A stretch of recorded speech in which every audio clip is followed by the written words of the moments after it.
Ready for chapter 2? We're going to be in the Solving the Mystery reading book, so be sure to have your book out. Go ahead and pause this now and get your book if you don't already have it with you. We're going to be starting on page 12, which is chapter 2, called The Secrets of Decoding English Symbols. So when you think about a symbol, think about your life.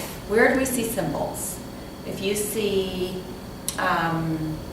2 dots and a half circle underneath, what does that symbolize? It's a happy face. Or 2 dots and an unhappy face, that's an unhappy face. So those are symbols.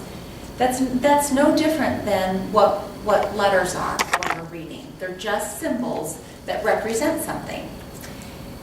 This didn't just happen overnight. The first form of written any kind of communication were called petroglyphs. And if you look on your book, on that first page, on page 12, the first bold word is petroglyph. That's how that's pronounced. And those were stone writings that were found from thousands of years ago from early humans that they don't even know exactly what they meant, but they were the first forms of written communication. Then I have a couple examples on the screen that we're going to scroll to show you.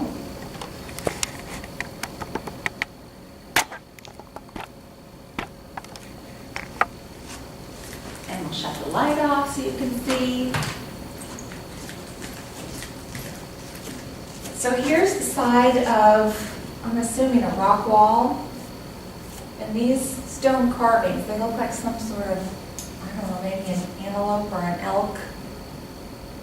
Like I said, they don't quite know exactly what it means, but again, it's just that some sort of communication that someone was clearly trying to communicate, maybe that this was a place where they found lots of these animals, or nobody really knows. I've got another one that I wanted to show you.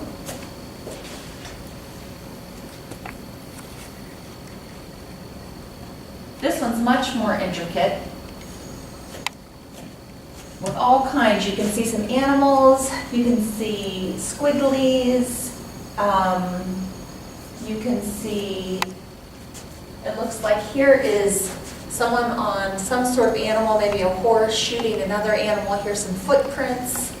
Again, these are just pictures that represent some sort of idea that earliest humans used to communicate with each other. So those were called petroglyphs. I always try to remember petroglyphs because it has that sound of cliffs. Petroglyphs were written on cliffs. Maybe that might help you remember that. Pictographs are the first form of writing. Again, they were with pictures, but linguists were able to, scientists were able to figure out that those had meanings. So if you look at your book on page 12, where it says pictographs in the middle, there's a picture of an ox head, there's a picture of a house, a boomerang, and a door. So those they've been able to figure out exactly what those pictures stood for. And those were first found in a place called Mesopotamia. If you look at the book on page 13, there is a map right in the middle. And Mesopotamia is in the Middle East. And it's going to look different. This is an older map. And let me show you. Can we get the screen on the...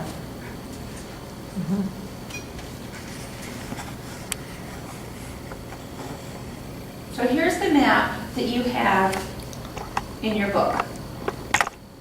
So here's Phoenicia. This whole area right here is Mesopotamia. Oh, what happened? What the heck? I don't know what happened. Oh, there needs to be light. I'm sorry. That's okay. So here's Iraq, if you're looking at a modern day map. Here's Iraq over here right now. Mesopotamia was this area. And Phoenicia, the Phoenicians were the first ones to create the first alphabet 4,000 years ago. So written language has been around for at least 4,000 years. So the Phoenicians were the first ones to make these pictures that had meanings.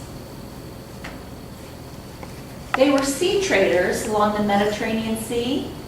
And if you follow my finger, here's Greece. If you've heard of the Greek alphabet, they were the first ones to make the first true alphabet, the Greek alphabet. Again, these were sea traders, but they needed more information or a way to communicate more than just their sea trading information, because the Greeks like to tell stories. And so once the alphabet kind of made it over, or once the Greeks developed this alphabet, they also added to it so that they could tell stories. And they were the ones that made up the letters, which then made up the sounds. So you keep moving along the Mediterranean, because all these people were sea traders with each other. So the Romans, the Roman Empire, I'm sure you've heard of, that was the capital of Italy. They then adopted the Greek alphabet and added to it, changed it enough, and the alphabet that was developed by the Romans is the one that we use today. So that's how it all got started. So it started with the Phoenicians, then it moved to the Greeks, and then it moved to the Romans, and that's how we have our alphabet that we use today.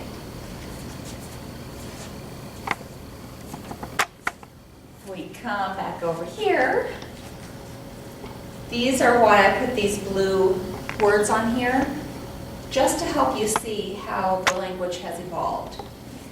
So this is, the Romans in Italy were the ones that made the alphabet that we use today.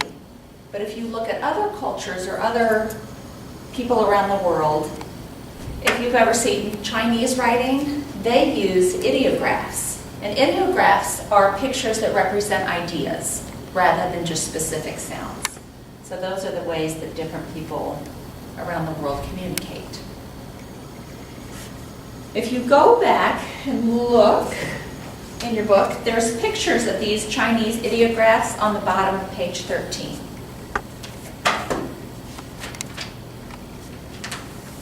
If you look at page 14, the next heading is reading.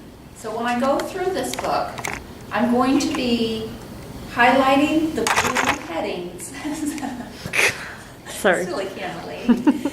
I'm going to be highlighting the blue headings so you are able to really clearly follow along in your book. The basis of reading is decoding these symbols. Remember, the letters are just symbols that represent sounds. So it goes back into being a detective. The first step is to figure out what each of those sounds mean, or what those letters, what sounds they make. Then you're going to put those sounds into words. That's the basis behind the reading. Decoding is on page 14 and 15. When you think about a code, a lot of you have probably, when you were younger, would make these secret codes for your friends, and then you'd have the key, but only certain people would have the key, so you could pass back secret notes. This is sort of on page 14. There's a decoding section for you to try to figure out. If you go through pages 14 and 15, it's kind of fun, because if you take your time with it and you really think like a detective, then you're able to figure out what the sentence says. And it's supposed to be hard. Don't look at it and go, well, I don't know, and then skip it. But actually see how far you can get with it. And we'll also look at that in class, but at least give it a try. In the English alphabet, there's 26 letters, which I'm sure you know. But those 26 letters can combine and make up to at least 50 sounds. So keep that in mind. Just because you know each individual letter, like a TH, doesn't say t, it sticks together to make these sounds. Once you figure out the letter sounds, you're going to form those into words. Then when we put words together, we make what? Sentences. We're going to put sentences together to make paragraphs, paragraphs to make essays, essays into books. You can go on and on and on. But the first step is decoding. That's not the end of reading. Like Megan talked about in chapter 1, decoding is the first step. Then you have to comprehend. And we're going to talk about different strategies, because that's a big part of this class, is helping you increase your comprehension. It's one thing just to read the words and go, yep, I read it. It's another thing to take it one step further and comprehend it. And that's what we're really going to be working on this semester quite a bit. I'm going to pull the screen up. The last section in this chapter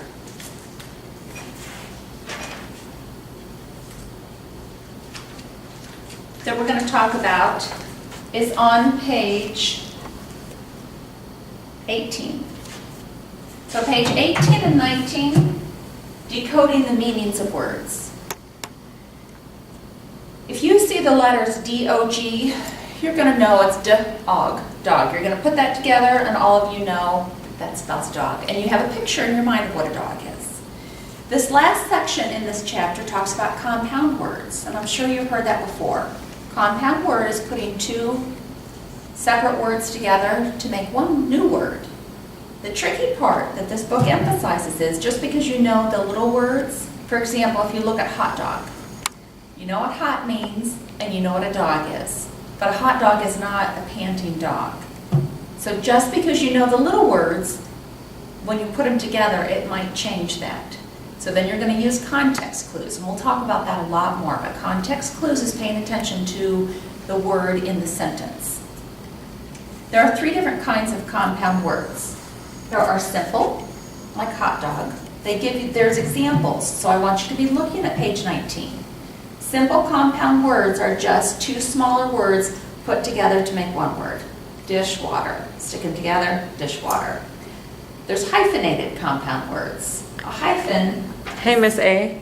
Yes. You misspelled that word, hyphenated. Which one? Hyphenated. H-Y-P. Yep. Yeah, there you go. Thank you. So we've got hyphenated. Those are words that have a little dash in the middle, like bean. It still counts as a compound word. It just has this little hyphen in the middle, a little dash. The last kind are spaced, and those are, for example, vice president, healthcare, word processing. There's examples.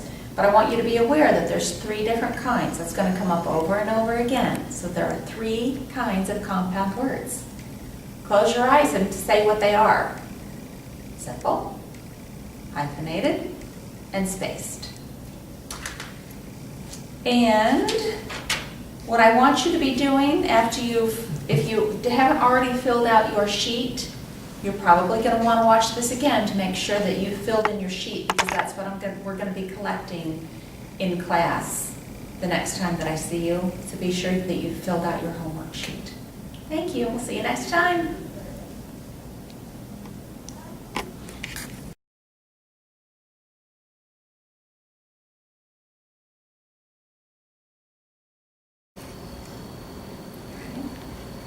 I forgot, how did you start? Welcome. This is chapter 2? Mm-hmm. Okay.